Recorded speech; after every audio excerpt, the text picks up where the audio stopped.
Hola, hola. Bueno, pues, ¿qué tal? Muy buenos días. Primero, un agradecimiento a AmCham por tenerme acá. Bienvenidos también a mis panelistas, la senadora María Fernanda Cabal, del Centro Democrático, partido de oposición, el senador Mauricio Gómez Amín, del Partido Liberal, un partido de la independencia, y la senadora Angélica Lozano, que es del Partido Verde, que es un partido de gobierno. Así que yo creo que aquí podríamos tener una variedad de opiniones, aunque muy seguramente en muchas cosas ellos terminan alineándose. Miren, vamos a hablar del papel del Congreso en esta relación bilateral con Estados Unidos, el papel que tiene en una política de Estado de comercio.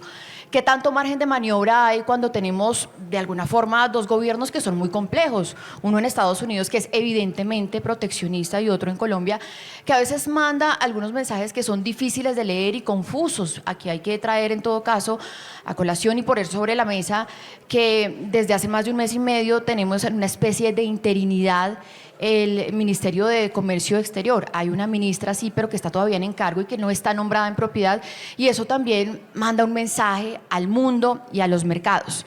Este es un Congreso que tiene un papel activo o un rol pasivo, que está tendiendo puentes o que está levantando barreras. Todas estas cosas vamos a tratar de hablarlas en esta conversación, donde nos piden que seamos muy rigurosos con el tiempo. Yo sé que ustedes son congresistas que están acostumbrados pues a hablar largamente, que este es un escenario muy importante para ustedes, pero que quiero que seamos cortitos y sustanciosos. Pero como yo soy periodista, no puedo evitar arrancar con la coyuntura, y hay dos temas que están en los titulares de la prensa y de los noticieros que son importantes que hablemos, y en donde ustedes tienen un papel muy importante. Y el primero es la consulta popular sobre la reforma laboral, y es un tema importante sobre todo para este sector, porque creo, si no me equivoco en las cifras que estuve revisando, hay cerca de unas 9.000 empresas que exportan al exterior. De esas 3.000 exportan a Estados Unidos. Es decir, de la reforma laboral también depende la competitividad para el mundo de Colombia, cómo atraemos inversión. Y esa consulta llega al Congreso. El Congreso le tiene que dar un concepto favorable o desfavorable. Por eso yo muy rápidamente quiero preguntarles a ustedes, porque es una preocupación o por lo menos una inquietud que tienen muchos empresarios acá, si ustedes creen que el Congreso le va a dar ese concepto favorable a la reforma laboral, y si me permiten personalizar más esa pregunta, si ustedes le darían el sí en el Congreso a esa consulta. Muy rápidamente, senadora Angélica Lozano. El Senado está haciendo cosas tan absurdas como aprobar el transfugismo, donde el único o el principal y mayor beneficiario es el gobierno, es el pacto histórico, les organiza las listas. Luego no me sorprende que se dé la consulta, porque además se hundió la reforma laboral. Yo creo que tenemos que sacar adelante una reforma laboral en varios temas que es clave, que no es decente decirle a la ciudadanía que no hay lugar a ello, y si hay consulta, que sea después de elecciones, como se hizo en el 18, después de elecciones, es decir, no favoreciendo lo electoral para el pacto ni para nadie. Senadora, para concretarla, ¿usted votaría por un no en esa consulta en el Congreso porque cree que tiene que tramitarse por el Congreso? Sí, le entiendo. No, si es para que se realice antes de elecciones, porque ese es el mismo criterio y rasero que se aplicó en el 18 en una consulta que promoví. No, si es antes de elecciones. Si es después de elecciones, sí, pero lo más importante es que el Congreso apruebe una reforma laboral razonable. Bueno, el gobierno está diciendo que tendría que ser pues el próximo año, por lo menos a principios del próximo año. Senador Mauricio Gómez Amín y senadora María Fernanda Cabal, también sobre ese tema muy rápidamente. Ni ahora, ni en un año, ni en 10 años.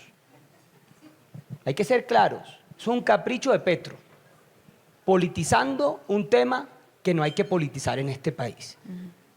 Yo venía, te voy a confesar, muy desarmado, pero después de escuchar al embajador, quedo impactado del cinismo suyo, señor embajador. ¿Cómo se dirige al escenario de empresarios con tantas mentiras? Ya este país no aguanta una mentira más. Senador, les voy a pedir pues que nos ciñamos un poquito, digamos también como al tema de debate, porque también es un poco lo que está esperando nuestro auditorio, que hablemos sobre el papel del Congreso en este comercio bilateral. Y finalmente, senadora María Fernanda Cabal, el tema de la consulta. Yo creo que ya todos sabemos por dónde va a votar usted, pero igual es una pregunta para todos. Sí, pero esto requiere de más información. ¿Cuál es el problema de un gobierno populista? Que te pregunta si querés ser flaca, alta, bonita y millonaria. Pues, ¿quién dice que no? ¿Quién no quiere ganar más? Pero desconoce que el tejido empresarial en Colombia es de micro, MIPYMES, pequeña empresa. Cada vez que ponen más cargas laborales, se informaliza, porque la izquierda, como no ha vendido un chicle en una tienda, no tiene ni idea de lo que es generar empleo. Más bien propongámosle a Petro que reduzca impuestos, que gaste menos, y las empresas invierten y generan mejor y más empleo. Bueno, pues ya por eso ustedes tienen más o menos un corte de por dónde podría ir esta consulta popular, pero sobre esto mismo entonces yo quiero preguntarles, si ustedes dicen que lo mejor es que no se apruebe esa consulta popular en el Congreso, entonces ¿por qué nunca se pudo dar un acuerdo entre todos los partidos para sacar una reforma laboral desde el Congreso? Senadora, rapidísimo. Ese es el error. En la Comisión Séptima debieron hacerlo, pero el pasado es pasado. Deben aprobar ahora.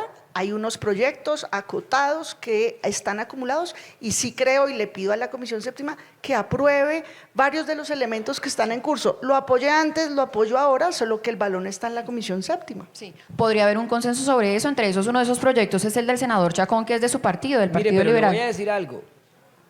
No es culpa de la Comisión Séptima, perdón, Angélica, es culpa del gobierno que no sabe dialogar con nadie en este país.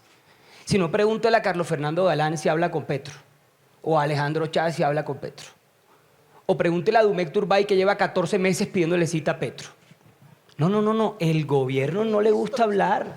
Y cuando habla y se compromete, al otro día cambia de opinión. El embajador que se va decía ahorita que Trump cambia de un día para otro. No, el que cambia de un día para otro y amanece con una opinión distinta de un día para otro es el presidente de la República. Me acuerdo con la reforma a la salud. Se acordaron unos puntos con la señora Corcho, claros para aprobarla, porque se necesitaba una reforma a la salud, y a las 2 de la mañana habían unos puntos y a las 6 de la mañana habían otros. Sí. Lo mismo pasa con la reforma laboral. No les gusta el consenso. ¿Sabe qué le gusta? La política pública preferida de Petro y del gobierno de Petro, Mafe, el caos. Sí, pero entonces esa reforma laboral del gobierno se hundió. Hay una nueva que es de iniciativa legislativa, que es la de Chacón. Sobre esa, ¿podría haber algún tipo de consenso, senadora Cabal? ¿El Centro Democrático podría decir, bueno, por acá sí puede ser o no? Lo que pasa es que lo que están haciendo es tratar de quitarle la bandera a Petro porque les da miedo que use la consulta como campaña. De pronto es una buena intención. Pero al final, ¿qué pasa en países donde hay demasiado miedo a ser expuestos públicamente? Entonces uno dice, uy, no, si yo voto esto, me van a liquidar en redes, la gente no va a votar por mí. Esa falta de valor civil para demorarse uno un poquito más y explicarle al público que una reforma lo va a dejar es sin empleo, porque el que tiene la carga sencillamente se va para otro país que le ofrezca mejores condiciones.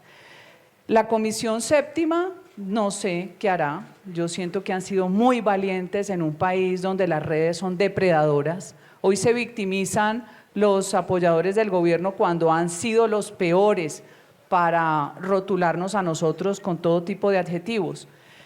Yo siento que el gobierno invita siempre a los gremios, hacen mesas técnicas, les toma el pelo y termina saliendo con unas ponencias absurdas. Más aún, una ministra de Trabajo chavista.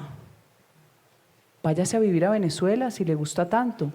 Que vive del Estado, que sus hijos viven del Estado, que su nuera vive del Estado. Chévere. ¿Y quién tributa? Ustedes. Y yo también he sido empresaria. Y me he quebrado 2 veces. Hoy digo el infortunio, no la fortuna, porque no hay mejor PhD, doctorado que una quiebra. Hoy siento que la reforma que se debe hacer debe ser absolutamente liberal.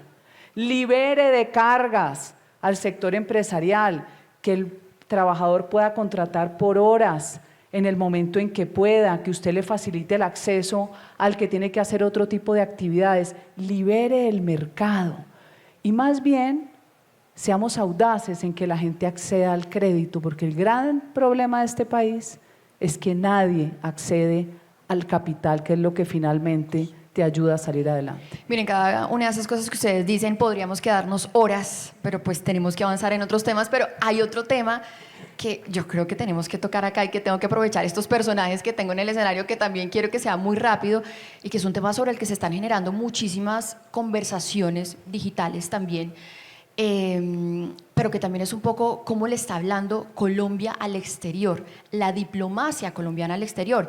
Esta mañana amanecimos con una muy dura carta del ex canciller Álvaro Leiva, en donde habla de consultas que uno diría por lo menos erráticas de parte del gobierno nacional y del presidente de la República. ¿Cómo le responde uno al mundo con esta carta? ¿Cómo le responde después uno a los empresarios cuando hay este tipo de documentos de parte de la diplomacia colombiana que la sacuden definitivamente, y la diplomacia es la que maneja el lenguaje internacionalmente de nuestro país? Si quiere, hagamos una ronda al revés. Senadora Cabal. ¿Qué diplomacia cuando Petro llama nazi a los judíos? ¿Qué puede esperar quien nos mira desde afuera de un presidente que llega tarde a todos los compromisos ineludibles? ¿Qué podemos pensar de un presidente que su esquizofrenia climática nos va a poner a cocinar con leña? Que no le importan los acuerdos, porque el gran problema de un país es la inseguridad jurídica y la inseguridad material. Aquí veo a Drummond. ¿Cuánto fue que anunció Drummond que va a dejar de producir? Ese dinero es para los colombianos. ¿Ha resuelto el problema Petro? No, él lo agrava, porque Petro quiere el caos, porque su cabeza es un caos. A nivel internacional somos una vergüenza, y especialmente lo que pasó en ese trino mañanero, no de madrugar, sino de amanecer, de Petro, que arriesgó 1 millón de empleos de colombianos. Mire, yo no me voy a meter en lo personal de Petro, pero mire que lo más importante de la carta de Leiva, y yo creo que la prensa no ha destacado, es que el presidente Petro no recibió nunca a su canciller para hablar de la política exterior de los 4 años. O sea, eso es lo más grave. Y él lo dice ahí, entonces se mete, no, que es que y por si eso aquí fumó, no fumó, mencionamos esos temas personales, sí, sino yo no que me meto yo en eso, dije eso es problema lo de que él. estamos diciendo Pero, es se traza claro, de pero lo alguna más forma grave, le voy a de decir ser por qué una se lo- política errática. ¿Por qué se lo digo? Porque es que si no hay política pública y no hay hoja de ruta y no hay planificación, no hay nada. Y el mismo Leiva dice en la carta, yo nunca me pude sentar con el presidente a hablar de la política exterior, del rumbo del país los 4 años de presidencia de Petro. Y le voy a decir algo rápidamente. Yo fui uno de los senadores que acompañó la delegación que fue a Estados Unidos. No a traicionar a la patria, no a decirle, por favor, ya se fue el embajador de Estados Unidos, que nos esperaran hasta agosto, que tuvieran paciencia, que ya se va a acabar la horrible noche, que Colombia es más que Petro. Senador, de eso quiero hablar. Entonces, ahorita. pero déjeme, le termino esto rápidamente. Y allá nos dijeron, tranquilos, que los esperamos. El representante Díaz Balart, que es un aliado nuestro, y Bernie Moreno, que es un senador aliado nuestro, sabe que en Colombia hay instituciones, hay cortes, hay medios, hay Congreso, y que Petro pasará, y Colombia es más grande que eso. Senadora. Coincido con Mauricio en que es reiterado, los ministros que han salido han dicho eso, que no podían hablar, que no podían coordinar. Ustedes con seguridad, sus empresas no prosperan, no sobreviven si no hablan los directivos con los de planta, con los de diseño, con los de ventas, con los de crédito. Y creo que ahí se revela un pésimo talante de gobierno. El presidente solo dedica tiempo a hacer política y por eso yo estoy tan sorprendida con mis colegas de oposición absoluta que le están armando el carro al gobierno, al presidente y al pacto histórico.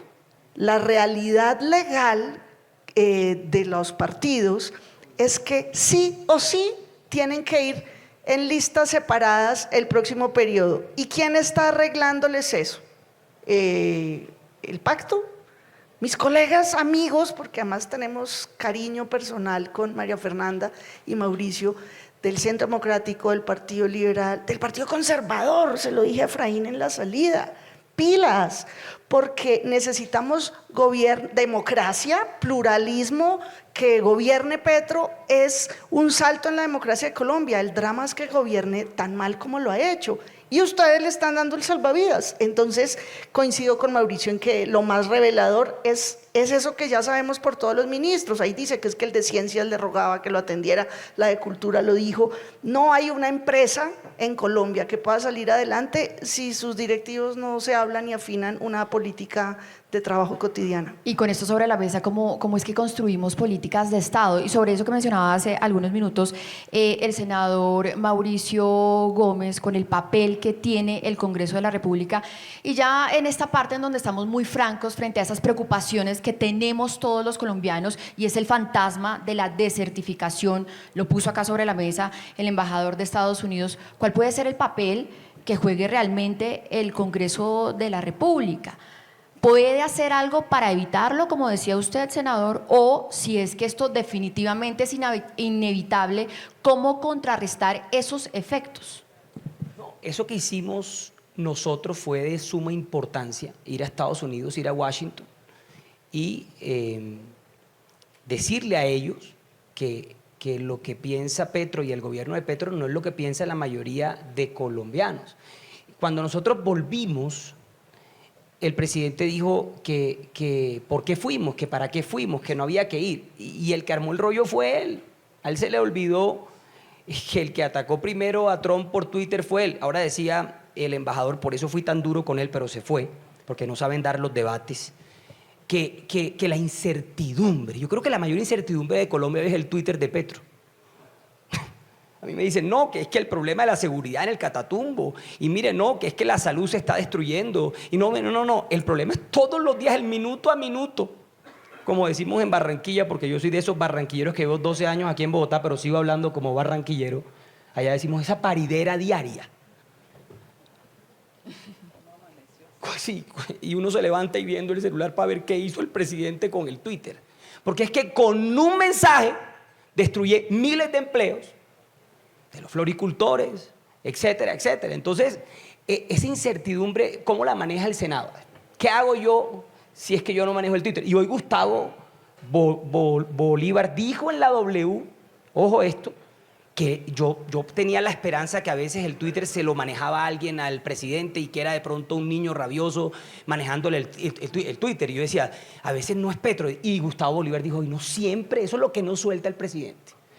Y a veces se mete en tantas peleas a la vez porque eso es lo que le gusta al presidente. Lo confirmó Gustavo Bolívar hoy. Entonces, ese es el miedo y eso no se controla de ninguna manera. ¿Sabe cómo se controla? Cambiando de gobierno en el 26. Y para eso no lo resuelve el transfugismo. Sí. Eso lo resuelve la unidad en el 26. O nos unimos o nos derrotan nuevamente. Y Colombia aguanta 4, pero no aguanta 8 años de un mal gobierno. Oigan, pero estamos hablando con unos congresistas, no con unos ciudadanos cualquiera, o sea, personas que pertenecen a un poder en el gobierno. ¿Cómo pueden estar ustedes, cómo pueden hacer para estar también a la altura que requiere este momento en Colombia, para superar esa incertidumbre y para ser propositivos y decir, listo, se nos viene la desertificación, ¿qué vamos a hacer, senadora Cabal? A nosotros como Congreso nos ha faltado tener mucho más contacto con los gremios del sector productivo.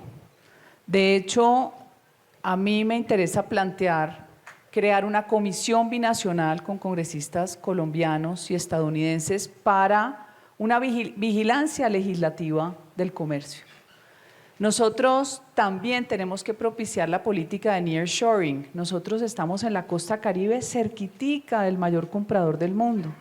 Si tenemos sentido común y hacemos esas reuniones, así como existe un TLC, que sí es claro que hay que hacer algunas revisiones de carácter técnico, miremos qué más nos puede comprar Estados Unidos, miremos cómo podemos superar barreras que no solo son las arancelarias. La gente se asustó porque llegó el ogro con el garrote, pero Trump le demostró al mundo que era un mundo hipócrita, lleno de aranceles también, pero todos con deseos de gozar de su mercado, y los alineó. Y él demostró que el que está de su lado como Milei, incluso Lula da Silva, que bobo no tiene un pelo, así profese su socialismo del siglo XXI, sabe que no va a arriesgar la economía de su país, ni la exploración de petróleo, gas y carbón, como las locuras de aquí, ya están alineaditos para aranceles que se van a reducir de lado y lado. Miremos las oportunidades comerciales y nosotros, desde el Congreso, no solamente podemos legislar para aprobar los tratados, podemos legislar para evitar la doble tributación, podemos legislar para liberar el mercado. Cada vez que yo me reúno con un gremio me dicen, mire, es que hay un decreto que es pésimo. El decreto es de carácter administrativo, habría que convencer al gobierno, pero también hay un artículo de la ley que no nos está permitiendo ser más competitivos en un mundo global. Reformemos las leyes que hacen daño para incentivar el comercio. Es un desafío enorme, porque yo le cuento que lo arancelario hoy es un problema, pero no es el peor. El peor son las barreras sanitarias que se inventan los países. El peor es las barreras ambientales sin ningún conocimiento técnico y te dejan como país con una expectativa de exportar, tratando de cumplirle a otros países que al final lo que quieren es crear una barrera. Y yo se lo digo con sinceridad. Usted sabe que yo estoy casada con José Félix Laforí. La lucha para exportar carne hizo que se abrieran los mercados de Asia, que eso es una bendición. Pero el mercado de Estados Unidos nos continúa con una barrera sanitaria casi infranqueable. Si somos socios en la lucha contra el narcotráfico, nosotros poniendo soldados, policías y civiles muertos, deberían tener una consideración, y ahí viene la diplomacia parlamentaria también a trabajar, para que nos levanten la restricción, si bien no para el consumo de Estados Unidos, sí para todo el Caribe, al que ellos bloquean, porque ellos tienen un sistema desde hace muchos años para evitar la contaminación o el riesgo de la fiebre aftosa. Solo con eso, nosotros exportando carne y leche al Caribe y a Centroamérica, que hoy no lo logramos por la barrera sanitaria, este país cambia ruralmente. Son cosas que parecen pequeñas, nimias y son transformadoras del sector rural. Sí, hay algún tipo de barreras sanitarias, hay ahorita también barreras comerciales e insistimos, está este temor de la desertificación. Sí sería posible, como de pronto planteó en algún momento el senador Mauricio Gómez Amín, que fue la solicitud que fueron a hacer ellos a Estados Unidos, que el gobierno de Trump diga, bueno, voy a aguantarme hasta las elecciones, voy a aguantar o no. Ahorita que tenía al embajador al lado en la mesa, al embajador de Estados Unidos en Colombia, le dije, mire, una desertificación, el daño lo va a padecer es el país entero, es la sociedad, no es el gobierno de turno. El presidente Petro a eso se victimiza, le da la vuelta, si se inventó que no tiene visa, a eso con seguridad le saca punta y le habla a su público, pero nuestro reto tiene que ser el país completo, no el público parcial de alguien, y creo que mientras exista la cocaína y el consumo, y esto no está en manos de Colombia hacer una transformación sobre esa realidad, mientras en los países del norte o de cualquier lugar del mundo haya consumo y haya demanda, pues va a haber oferta, y lamentablemente Colombia se queda con los muertos, la corrupción, la contaminación y con todo el drama social. Está probado, medido, el conflicto armado del siglo pasado en Colombia se acabó, pero lo que quedó son una cantidad de ejércitos ilegales detrás del negocio de la coca, minería ilegal y de muchos otros. Entonces, la desertificación no va a cambiar esa realidad y al contrario va a perjudicar a los colombianos. Además, imposible. no va a ser lo mismo para un empresario decir yo vengo de Colombia, un país desertificado, ¿no? Imposible. Es decir, es un apellido que va a pesar mucho. Pesa, Maritza, y es imposible no complementar sobre la realidad que habla María Fernanda. Yo le contesté la pregunta de la desertificación. Tenemos que lograr, y eso sí es del resorte del Congreso, ajustar al INVIMA, modernizarlo. Es una catástrofe las horas hombre y plata que cualquier empresario, grandes como ustedes o pequeños emprendedores o medianos, gastan rogando en un trámite eterno, largo, costoso. Está inventado. Tenemos que poder abreviar y modernizar. No puede ser que uno pueda pagar por celular los impuestos que se vencen mañana desde el celular, la nómina, lo que sea, y no podamos hacer una cantidad de trámites que redundan y facilitan la vida de las empresas. Pero eso se repite no solo en el INVIMA, también en el ICA, también en la DIAN, también en 1000 aspectos, y en eso el Congreso, tanto por ley como por control político, porque les cuento otro lío. En Colombia somos expertos en sacar normas, sean legislativas o sean decisiones administrativas de decreto. La Cámara de la Competitividad sacó el informe, algo así como 29 normas diarias se expidieron el año pasado en Colombia, 29 regulaciones al día, multiplíquenlo por 365 y con seguridad el 90% les caen a ustedes, les caen allá. Entonces necesitamos concentrarnos en eso, y eso también es control político, y eso implica un gobierno de turno, este o el anterior o el próximo, receptivo. Pero ¿qué ministra de Comercio hay? Una ministra encargada. El mundo cambió, no estamos solo en una coyuntura de 2 gobiernos y 2 presidentes con sus estilos, sino globalmente está cambiando la geopolítica del comercio, y nosotros con ministro encargado. ¿Por qué? Pero no hay política y no hay encargado, y supongamos que lo hay en propiedad, un ministro en propiedad, pues sí lo van a tratar como los demás ministros. Pero no, ahí le falta algo. Ministra encargada, activista, que persigue empresarios en Colombia. Sí. Si no, pregúntele a la de Naturgas. No, pero es que no estoy diciendo ninguna mentira. Se le metieron a la oficina a Luz Estela Murgas y le quitaron el celular, el computador. Sí. Se le metieron 2 semanas. Esa es la ministra de Comercio en la crisis de aranceles que tenemos hoy. Y a la registraduría se le metió. Oiga, pero le voy a decir algo. Aquí el más joven soy yo. Y tú yo incluso- crecí... Alábate, Senador, pollo. qué pena con usted, pero eso no se dice. Y yo crecí viendo Qué ministros... poca diplomacia. Y yo crecí viendo... Oiga, pero le voy a decir No, por qué. yo creo que puedo ser yo, ¿no? No, Sí. no sé. Sí. No sé, toca revisar la cédula. Pero te voy a decir algo, ¿por qué lo dije? Porque yo crecí viendo ministros idóneos. Cuando yo veía un ministro, yo veía un ministrazo allá arriba, yo decía, el ministro. Y este gobierno nos tiene acostumbrados a ministros no idóneos. Mire la canciller que tenemos hoy. Claro, pero mire la canciller que tenemos hoy. Es que es muy difícil así. Y no es porque sea joven, o no es porque no tiene la preparación para estar en el cargo. Improvisación es lo que estamos viendo. Pero, y agréguele a eso una cosa, senador, no sé, pero dicen que en todo caso el próximo ministro de Comercio va a ser del Partido Liberal, ¿no? De su partido. No sé, porque yo no estoy en esos cuentos. Yo no hablo con el gobierno. De mi partido, el único opositor soy yo, y me mantengo hasta el último día así. Desde el primer día estoy así y me mantengo así.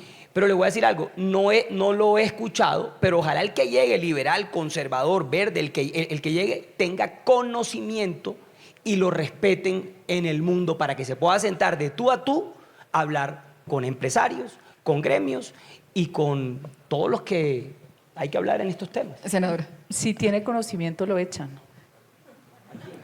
Al que sea bueno. El último que echaron era el único que sabía sumar y restar.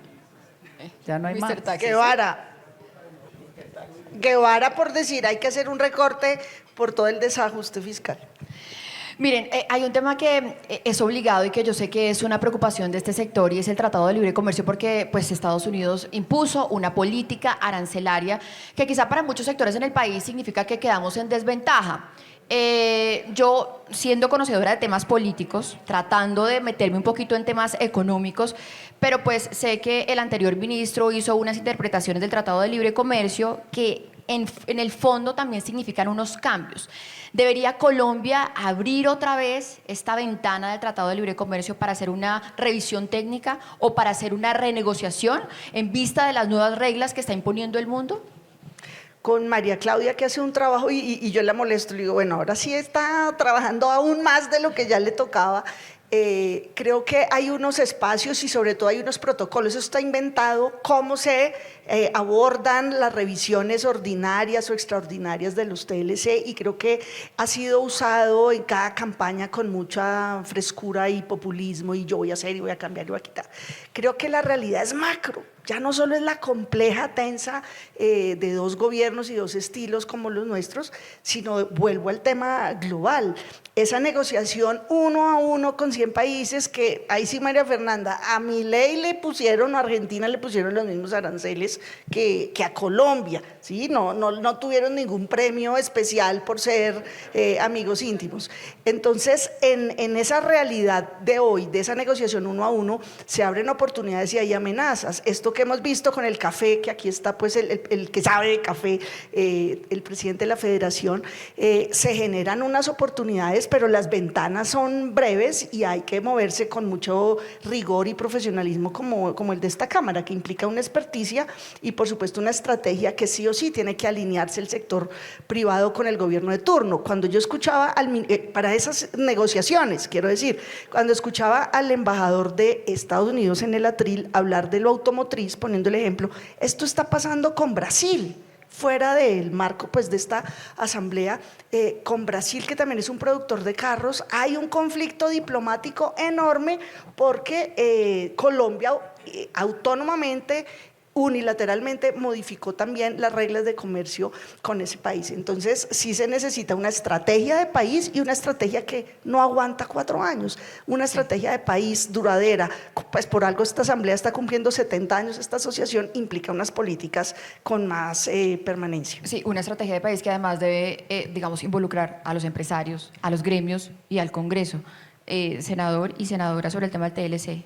No, totalmente. Yo creo que es necesario en este momento retomar los diálogos, revisar técnicamente los temas y barajar las cartas nuevamente, porque hay otro escenario internacional muy distinto hoy y creo que para eso necesitamos idoneidad, como lo dije ahora. No vale solamente para tú sentarte con alguien, tienen que ser entre dos partes. O sea, tú no puedes sentarte contra nadie o contra alguien que no entienda lo que se está hablando. No, tiene que ser una persona que lo entienda, que además, como lo dice Angélica, que sea a largo plazo. No nos sirve de nada que sea un tema ya a 6 meses, a 7 meses, a 1 año, que valga la pena la sentada y que al final los beneficiados de esa sentada sean los que producen empleo y pagan impuestos en este país, que son nuestros empresarios. Lo que pasa es que una revisión de TLC dura mucho más que meses, dura mucho más porque es muy formal, es de un carácter técnico muy riguroso. Sí hay que hacerla, pero también alejándonos del populismo que vende fácil. Yo tuve la oportunidad de conocer la bendición que significó el ensamblaje de automóviles, los que son de uso público, los colectivos de grandes marcas. Yo vi talleres que eran de 10 empleados subir a 500. Yo vi cuando las partes se le permite al vehículo, que creo que es el 17%, ser producidas en Colombia, como el mobiliario, el cosido, como los vidrios, ver una empresa de vidrios de 3 empleados subir a 100. Yo vi lo que es tener la bendición de un mercado permanente que te exige, pero que cuando uno cumple, te compra. Yo viví la manufactura de ropa interior, y les estoy hablando, todo esto está en el barrio Carvajal, en Kennedy, cómo creció por la demanda de grandes marcas de Estados Unidos que terminaron entendiendo que con el TLC era más barato aquí que llevarlo hacia Asia, hacia Oriente. Eso es lo que nosotros tenemos que profundizar, pero tenemos que entender que hay otras áreas de la producción que siguen siendo muy frágiles. Colombia es un país riquísimo en producción de comida. De hecho, la FAO ha establecido que somos uno de los 7 países que puede alimentar la mitad del mundo. Pero ¿qué hacemos si no hay vías? 142.000 kilómetros de vías terciarias y el 19% son las únicas que están bien. ¿Qué hacemos si para importar la maquinaria y la tecnología los aranceles son muy altos? ¿Qué hacemos para acceder a bienes que nos van a servir para aumentar nuestra productividad y lograr el milagro que no hemos logrado por unos modelos económicos fallidos pésimos? A nosotros nos enseñaron en los años 50 que había que desarrollarse para adentro. La CEPAL, teniendo 2 mares, desconociendo la historia de la civilización humana y el comercio. Empezamos tarde, pero podemos continuar. Entonces sí hay que hacer revisión, se va a demorar, pero hay que hacerlo bien hecho. Todavía esos sectores frágiles Hay que darle las herramientas. Mira, el Brasil en 35 o 40 años se volvió el país agroexportador único con balanza deficitaria con China. Tenemos que pretender llegar a eso, sin decirle mentiras a la gente. Y para terminar, yo sí quiero anotar, porque cuando hablan de esa Colombia maravillosa, el paraíso, y todos nos queremos y todos juntos ya, no. Aquí hay demasiados conflictos. ¿Usted sabe cuánto se le ha aportado al sector rural por cuenta del Acuerdo de La Habana? 43 billones de pesos. Cuéntenme los productores en qué ha beneficiado, dónde se ha quedado, en qué parte de la cadena de corrupción, quién lo ha administrado. No puede ser. Entonces pensemos que toda la retórica de la paz, que suena muy bonito, tiene que traer programas de desarrollo real, y si no hay desarrollo en el campo, en este país no va a haber paz. Miren, se nos está acabando el tiempo, pero yo quiero cerrar con una pregunta, porque digamos, estamos pensando en el pasado, en el presente lo tenemos hiper mega diagnosticado. Hay muchos puntos, digamos, de convergencia acá, pero pensemos en el futuro. ¿Qué puede hacer? Y quiero que me hablen de cosas concretas. No sé, un proyecto de ley y armar una comisión binacional que vaya y hable con empresarios. Me estoy inventando cosas porque no conozco este sector, pero ¿qué puede hacer el Congreso de la República para que no sea el gran ausente en estos debates que debe dar Colombia y que quizá, como ustedes lo están planteando, pues no lo está haciendo el gobierno nacional? Entonces, ¿qué pueden hacer ustedes para liderar ese relacionamiento y esa conversación? Por supuesto, con ese dilema que planteamos desde el principio, y es que hay dos gobiernos que son complejos, pero ¿qué pueden hacer ustedes? ¿Qué soluciones como congresistas que pertenecen a un poder público le ofrecen a este sector? Sin duda esa dimensión diplomática hay que profesionalizarla, hacerla aún mejor. Con María Claudia y entre otros hacemos diálogos e intercambios. En Estados Unidos es bipartidista el sistema, y esas comisiones estables de larga duración son bipartidistas, es decir, recogen más allá que el punto de vista propio y de los intereses que representan, y buscan unos intereses y una defensa nacional, y por eso esas bicamerales bipartidistas en Estados Unidos son tan poderosas. Aquí nos hace falta, hay experiencias positivas y sin duda en esa dimensión tenemos que mejorar, pero también en lo práctico, en lo cotidiano, es con quién estamos trabajando, mejorar y reducir y eliminar procedimientos y trámites con el INVIMA, con el ICA. Es con ustedes, es con las empresas de distinta escala que afrontan barreras cotidianas y que vamos identificando una cadena que da lugar a corrupción y que en cualquier caso da lugar a ineficiencia.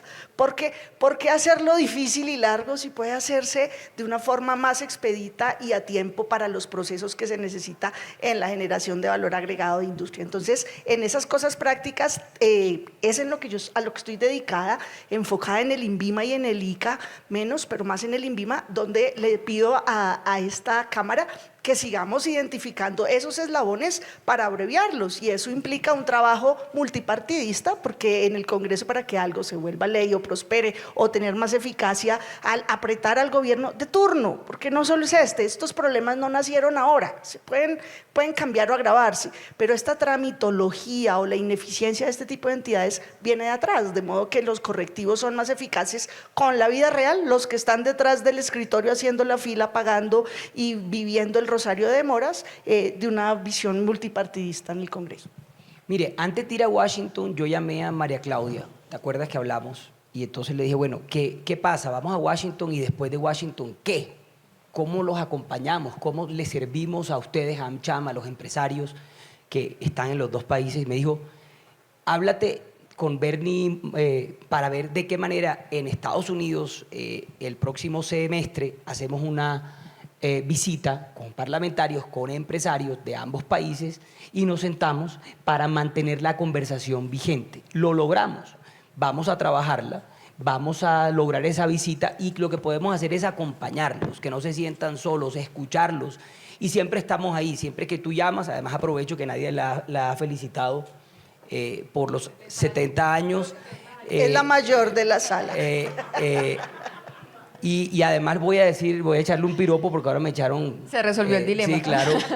Voy a decirle que Ojalá tuviéramos muchas ministras de comercio exterior como fuiste tú, con esa altura, con esa elegancia, pero con esa inteligencia, como manejaste todos los temas. Entonces, simplemente, mientras la horrible noche pasa, sí, el acompañamiento a un gremio tan importante como este, cuenten siempre con parte del Congreso. Yo estaré un año más, no estaré, cuelgo guayos, ya después de 12 años en el No, pues yo legislativo. sé, sí, ahí estábamos comentándolo ahorita antes de esto, que aquí tenemos 2 precandidatos presidenciales y una, ¿qué?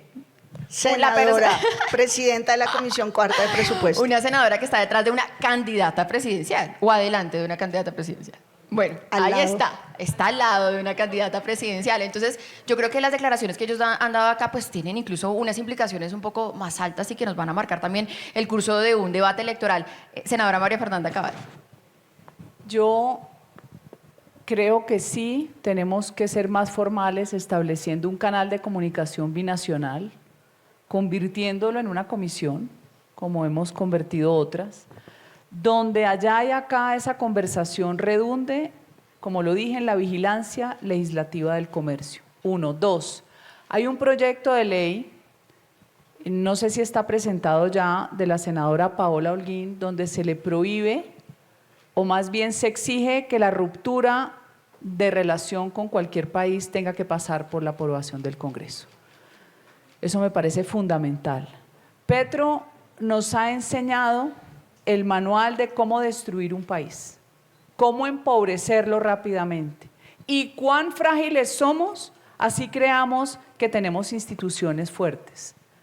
Nosotros esa concepción de fortaleza ha sido porque hemos permanecido en el tiempo como democracia a diferencia de otros países vecinos. Pero eso no significa que en algún momento no se ceda.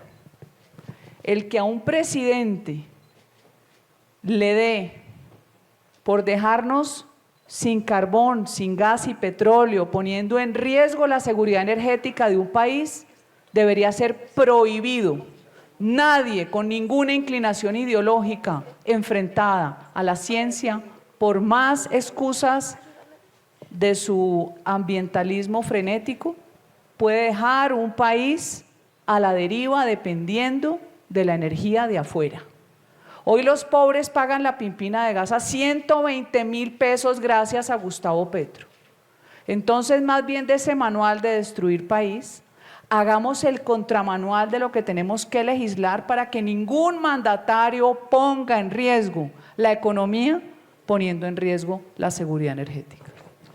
Pues a la senadora María Fernanda Cabal, al senador Mauricio Gómez, a la senadora Angélica Lozano, muchísimas gracias. Sus apreciaciones son definitivamente muy importantes. Ellos hacen parte, por supuesto, de un cuerpo colegiado, pero tienen en las manos ahorita muchas cosas de las que depende el futuro político y económico de nuestro país. Así que muchos éxitos. Muchísimas gracias y gracias a Maritza Aristizábal, editora política y de Nación de Noticias RCN. Vamos a invitarlos a una senadora, una fotico aquí, por favor.